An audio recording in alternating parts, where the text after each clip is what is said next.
की आपण काय करायचं जगून वगैरे.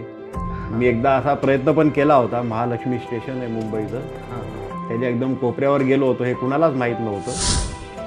माझा स्वभाव असा होता की बोलका आणि एक कॉमेडी माझ्या स्वभावामध्ये आहे थोडीशी. तर त्यामुळे माझ्याबरोबर जो कोणी असेल ना तो कधी असा बोर होत नाही. तर त्यावेळेला मला खेळायची सुद्धा संधी मिळाली. अगदी नॅशनल लेवलपर्यंत सुद्धा मी गेलेलो आहे खेळायला. त्यांनी मला हेरलं की ते म्हटले, अरे तुझा आवाज खूप छान आहे, तू कॉम्पेअरिंग का नाही करत ऑर्केस्ट्रासाठी आपल्या. 12वी फेल ॲक्च्युली हा माझ्या आयुष्यातला माझ्यासाठी स्वतःसाठीच शॉक होता. एज्युकेशन डिपार्टमेंटमध्ये मी इन्क्लुझिव्ह एज्युकेशन प्रोजेक्ट डायरेक्टर होतो ऑल ओव्हर इंडियाचा.